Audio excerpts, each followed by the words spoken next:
Have you started making your Christmas list? The stores are trying to help. They're giving you all kinds of examples and opportunities to dream, to wish, to make that list. But we know in our unity teachings and our tradition of Advent that this is a time to make a list of hopes, of yearnings of our heart. What increase in your joy, in your life, are you seeking this year of 2025? Well, when I was just a little tot, back in the 50s, there was a popular novelty song. I want a hippopotamus for Christmas. Only a hippopotamus will do. No crocodiles or rhinoceroses. I only like hippopotamuses, and hippopotamuses like me too. That was a child's sense of longing. Perhaps today they would like something more in the way of an electronic or AI-generated hippopotamus.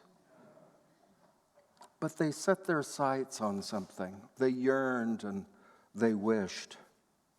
Myrtle Fillmore wrote at the beginning of the 20th century, quote, "Should we still tell the children the legend of Santa Claus? Every holiday season is for the purpose of emphasizing some trait or quality in life, and it is natural that a continued observation of the season should develop the idea of a ruling spirit.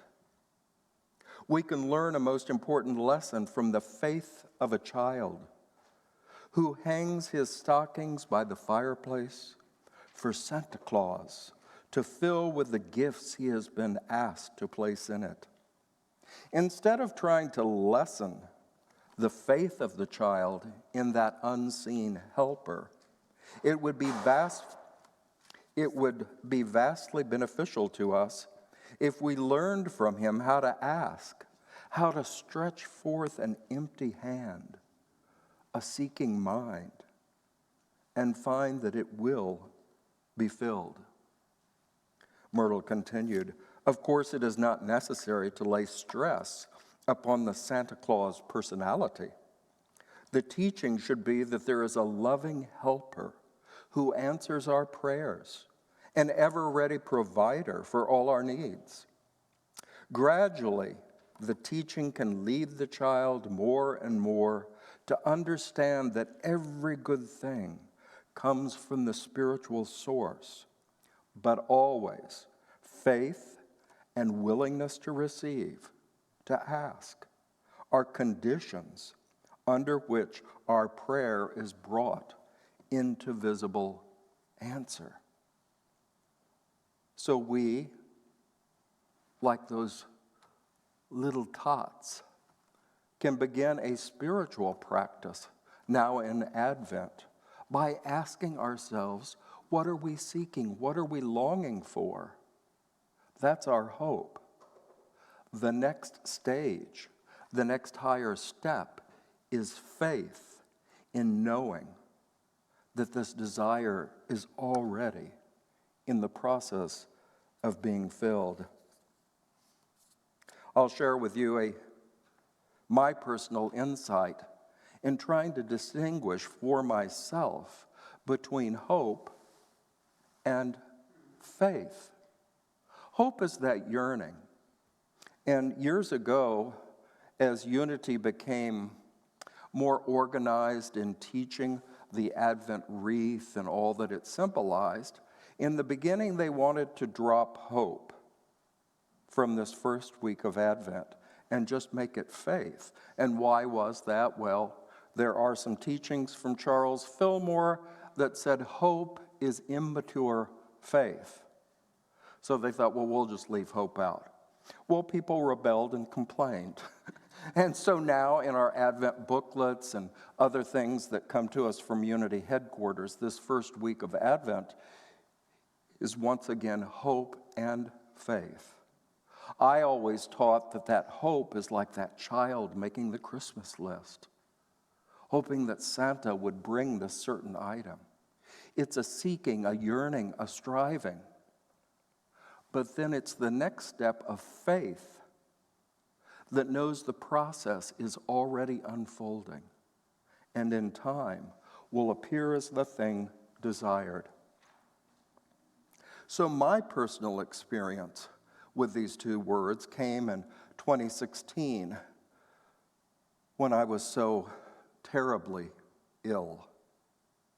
And I remembered at first longing, I hope I'm going to survive this. I hope I'm going to get better. I'm going to hope that God helps.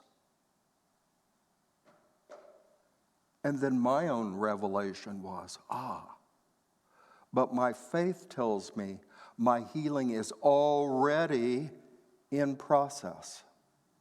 Do you hear the difference? To hope that I'll get better, but by faith to know the process is already at work.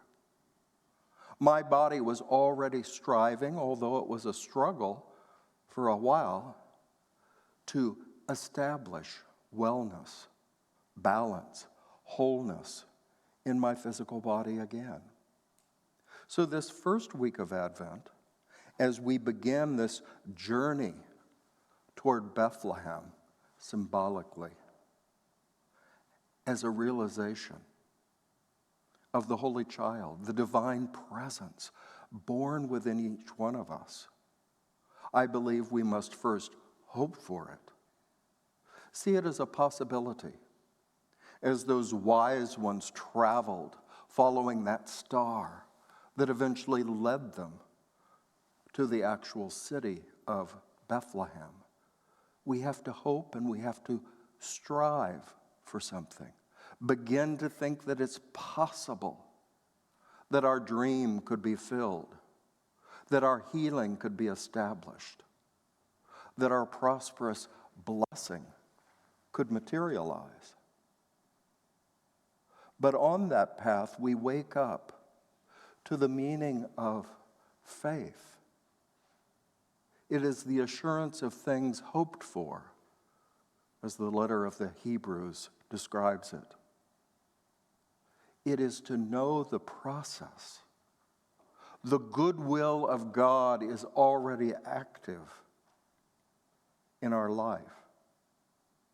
And if we, quote, keep our faith or consistently follow that thought, that faith of possibility, then we begin to journey, as it were, not around the earth, but journey in our consciousness toward the birthing of the holy quality within our own mind and heart. First we yearn, and then we affirm by faith. Yes, this is the goodwill of God in my life. It is already at work. Perhaps there's someone in your life, or we've all had Thanksgiving recently, someone in your family that you struggle to get along with, or you find their personality is a bit of a challenge. But if you first make that step, I hope this relationship will get better with Holly. But then faith is knowing I can trust the truth, the goodwill, the love, the compassion of God to work in me to reestablish this relationship with another in harmony, in goodwill, eventually a true compassion, kindness, love. I can trust the process. That is faith. I've often heard people exclaim, there are even many wonderful gospel songs that exclaim, God, give me more faith. Friends, you already have all the faith you're ever going to have. It's where are you directing it? Are you directing it toward, well, if anything bad's going to happen, it will? Okay, you've put your faith in a pessimistic view of life. Nothing's ever going to work out. Or you can have the faith of a true optimist that believes in the power of Spirit to work for good in your life, in others' lives, in our world. That is faith directed in a constructive, I would say, Christ-like direction.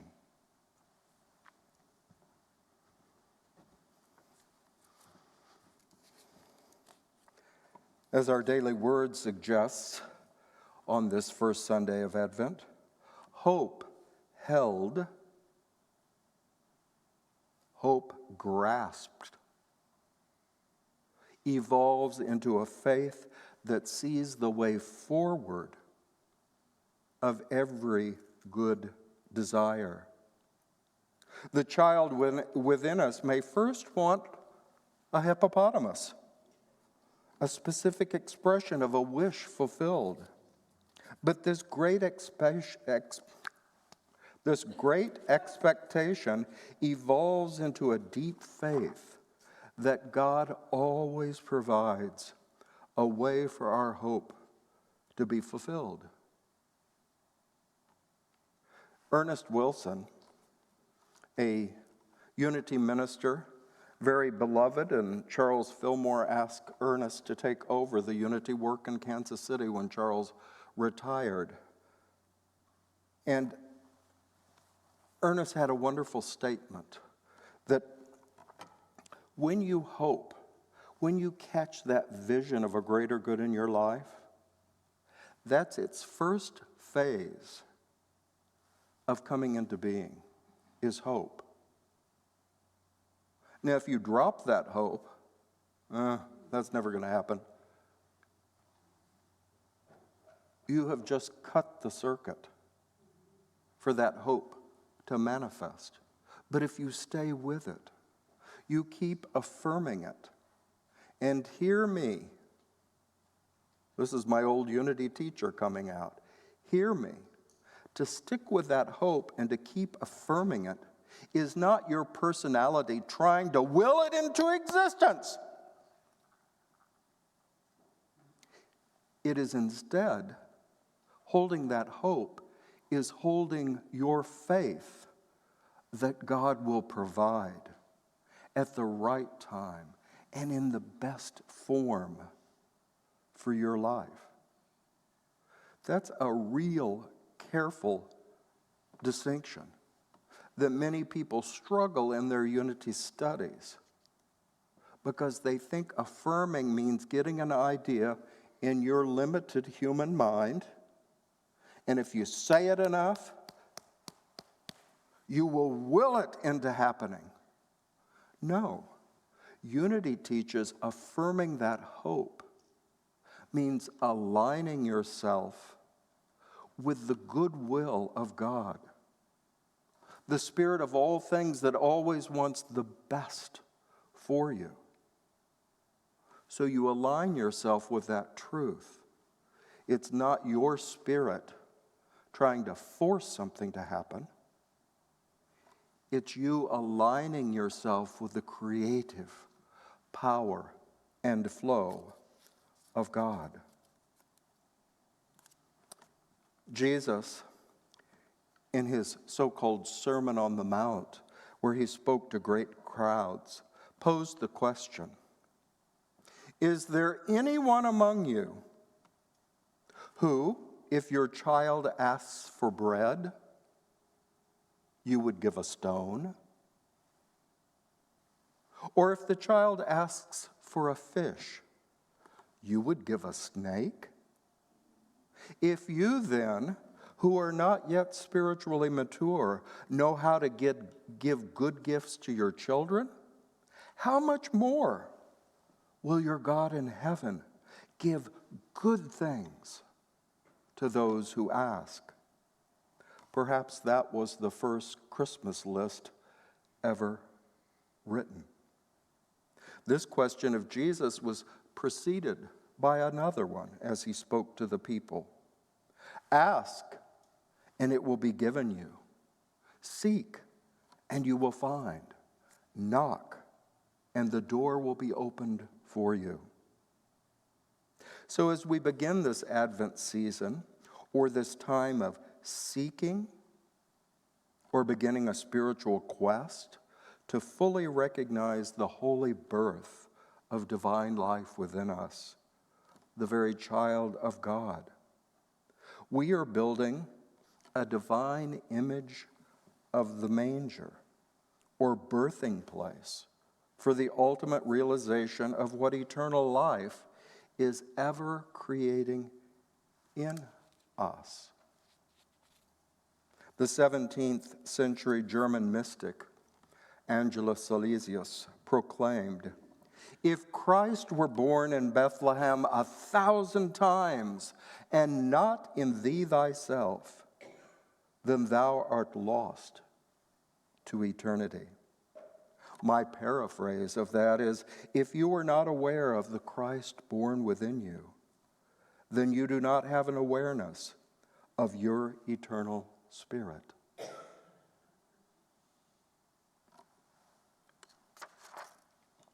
Hope springs eternal in the human soul. The intention of Advent is to lead us from a hope to a deep faith that there is a path of fulfillment for our desire. In the process of this seeking, this quest, we find a birth of a greater inner peace, a more expansive love, a radiant joy that permeates our experiences, our relationships, and all that we initiate or take action on in this world. Myrtle Fillmore not only wrote of Santa Claus, she also wrote of the Christmas nativity story. She proclaimed, "Christmas! The word includes in its significance all the joys and possibility of God's hope for humanity. Christmas is the time when angels and humans rejoice together over the coming of the Prince of Peace. The spirit of the season quickened the soul of humankind before the Hebrew prophecies were even written. Nothing could be more marvelous and more unbelievable to the literal-minded than the Bible account of the birth of Jesus. The star, the angels singing, the shepherds, the wise magi traveling from afar, all in homage to a baby born in a manger. Fairy tales? Not at all, Myrtle said. We believe the whole account because we know that the Christ comes not by testimony of our outer senses. We know that the Christ is a spiritual, invisible presence, and that the imaging power of our minds must necessarily build up figures and events by which to convey the idea of Christ's coming as an inner impulse, but visualized as the birth of a holy child at the scene of the manger.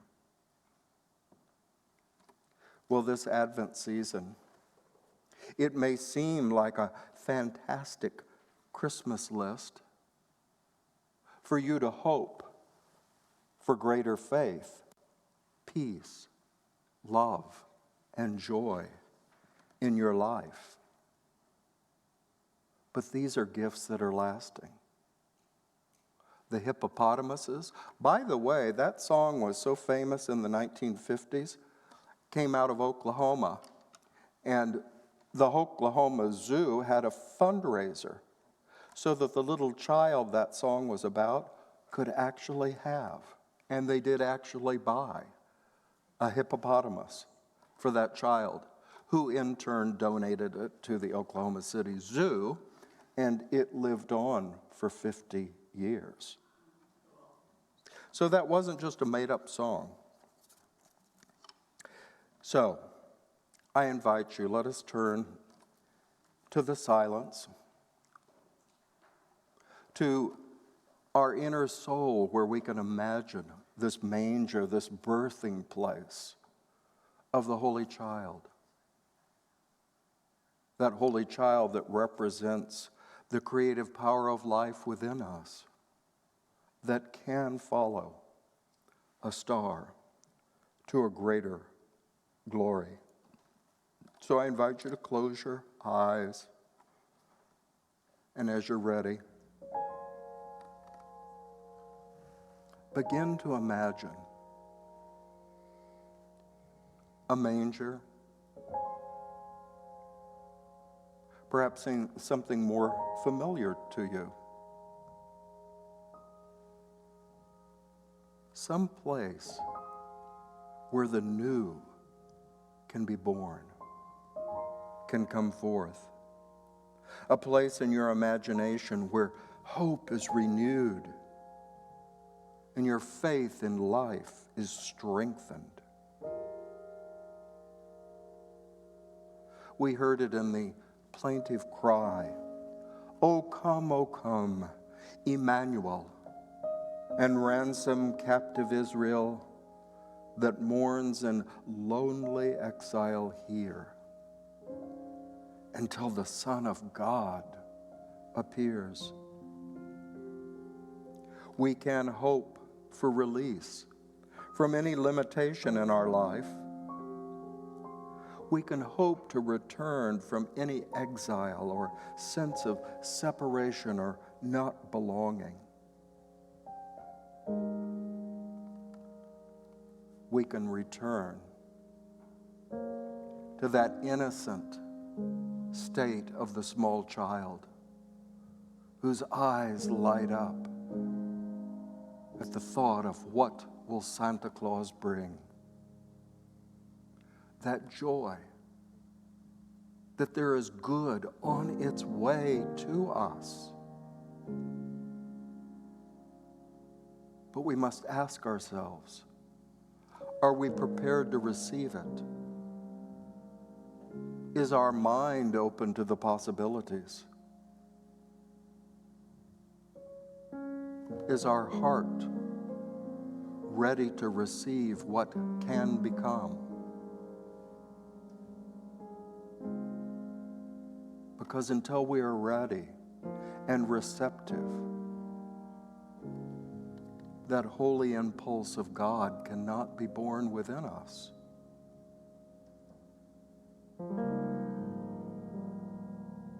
Spirit does not force its presence upon us. It waits. It waits until the pure silence of our soul, uncluttered by outer activity, the noise of the world, our silent soul hopes and then takes action in faith. The process has begun. Advent, or the adventure to the Christmas mystery, has begun within me. I rejoice in that truth. And I'm willing to take a step on that path toward my greater good, to know in a greater way my God, my hope,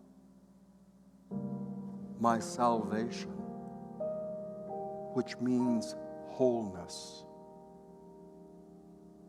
Are you ready? Are you willing? Are you hopeful?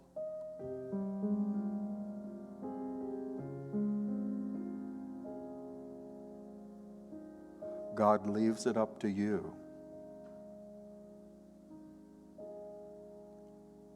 Imagine that little child within you,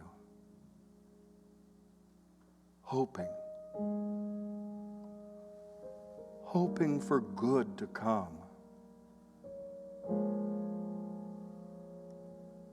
And the more mature part of you says, the good is already on its way. Hallelujah. This is my faith. I make it firm in my mind and steady in my heart. And so it is. And I invite you to gently allow your attention to return to this outer sanctuary.